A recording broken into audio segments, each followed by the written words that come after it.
Plate दीजिएगा ना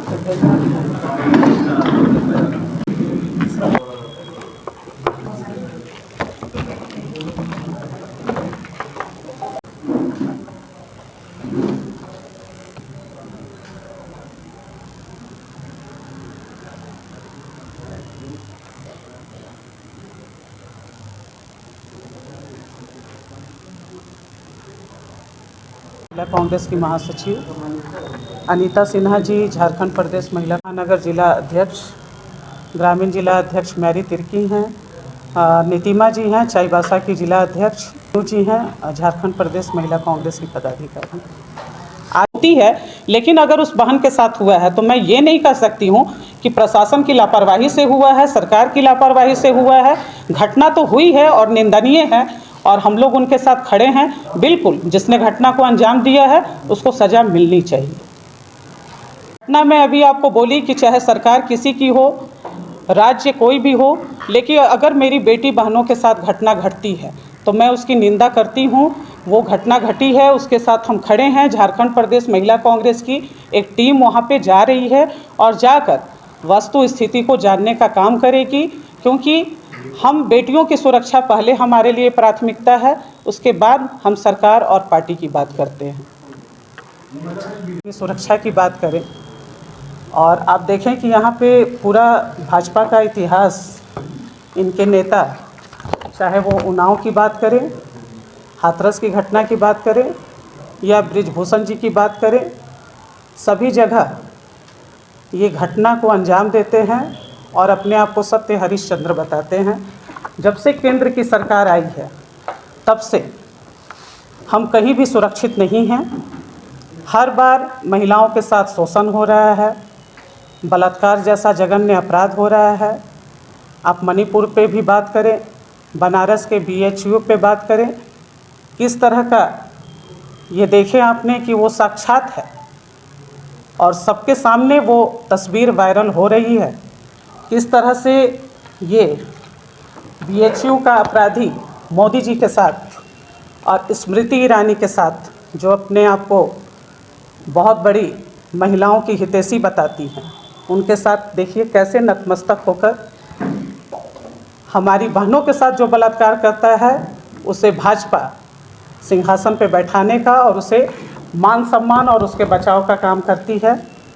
ये हमने देखा है, क्योंकि भाजपा को हम लोग बलात्कारी पार्टी कहें तो इसमें दो मत नहीं है।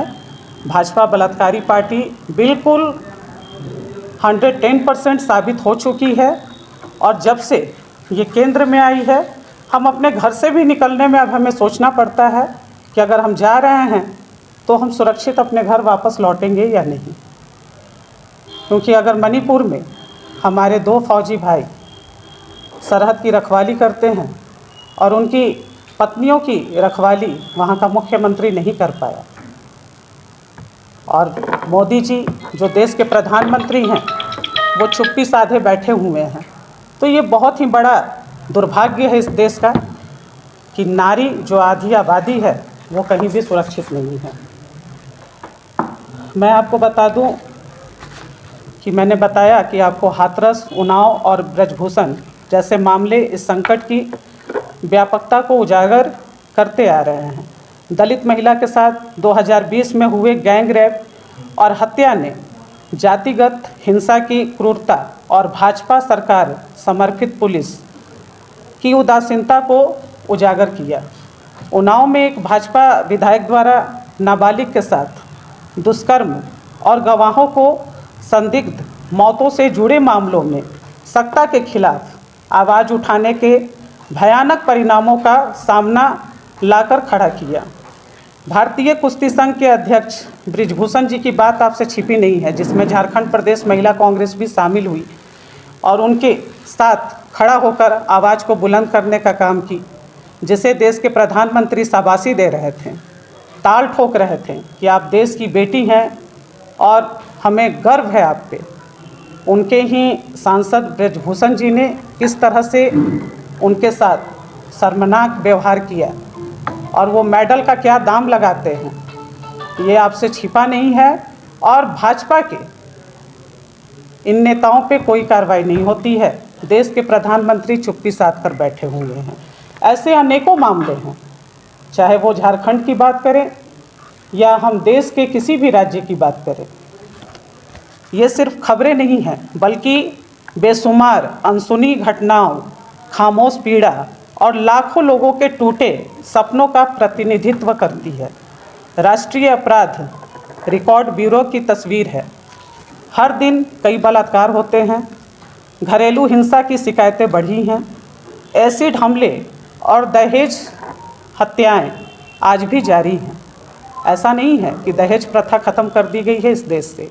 आज भी हमारी बहनें उस आग में जल रही हैं, उनके परिवार उस विपत्ति का सामना कर रहे हैं और हमारी बेटियां अपनी जान को खो रही हैं। बढ़ा एनसीआरबी की रिपोर्ट 2023 में आप लोगों के साथ साझा कर रही हूं। राष्ट्रीय अपराध रिकॉर्ड ब्यूरो एनसीआरबी की वार्षिक रिपोर्ट में भारत में महिलाओं के खिलाफ अपराधों में भयानक वृद्धि का पता चलता है। अकेले 2022 में 4.256 मामले दर्ज किए गए, जो हर घंटे लगभग 51 एफआईआर के बराबर है। डेटा 2021 और 2020 से गंभीर वृद्धि को उजागर करता है। प्रति लाख आबादी पर महिलाओं के खिलाफ अपराधों की दर 66.4 थी, जबकि ऐसे मामलों में आरोप पत्र दायर किया गया था 75.8 पर लॉक किया गया था। एनसीआरबी की वार्षिक अपराध रिपोर्ट अपराध में 2022 में डेटा दिखाया गया था। ब्यूरो को केंद्रीय गृह मंत्रालय के तहत अपराध डेटा और कार्यों के संग्रह और विश्लेषण का काम सौंपा गया है।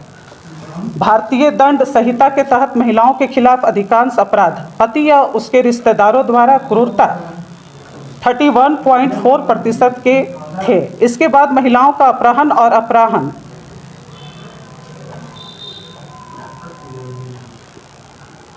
कि सब कुछ आपके सामने है। किस तरह से केंद्र सरकार बहुत बड़े बड़े वादे कर रही है।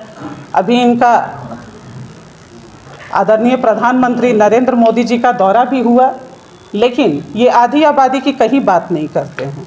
हम महिलाओं को जब से 2014 से केंद्र में भाजपा की सरकार आई है, तब से हम अपने आप को उपेक्षित महसूस कर रहे हैं और हम अपने आप को अनसेफ महसूस कर रहे हैं। मैं देश के प्रधानमंत्री से ये कहना चाहती हूँ कि ये बहुत बड़ा अपराध है। सबसे पहले आप देश की आबादी, अपनी बेटी बहनों को उनका अधिकार दें, उन्हें सुरक्षा दें। इन बड़ी बड़ी बातों से कुछ होना नहीं है, क्योंकि जब आपके नेतृत्व में देश की बेटियां ही सुरक्षित नहीं हैं, तो कोई मतलब नहीं है आपके इन जुमलों का, क्योंकि आपने तो ठगा सबको है। चाहे वो किसान भाइयों की बात हो, युवाओं की बात हो, महंगाई पे बात हो, पहलवान बेटियों की बात हो, ठगा तो सबको ही गया है।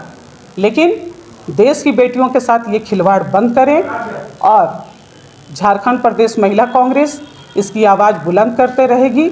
राज्य कोई भी हो, सरकार किसी की हो, लेकिन हमारी बेटी और बहनें सुरक्षित होनी चाहिए। जहां भी अन्याय होगा, झारखंड प्रदेश महिला कांग्रेस, अखिल भारतीय महिला कांग्रेस की राष्ट्रीय अध्यक्ष आदरणीय अलका लांबा जी, हम लोग सब मजबूत स्तंभ के साथ अपनी बहनों के साथ खड़े रहेंगे और उनकी आवाज़ को बुलंद करेंगे।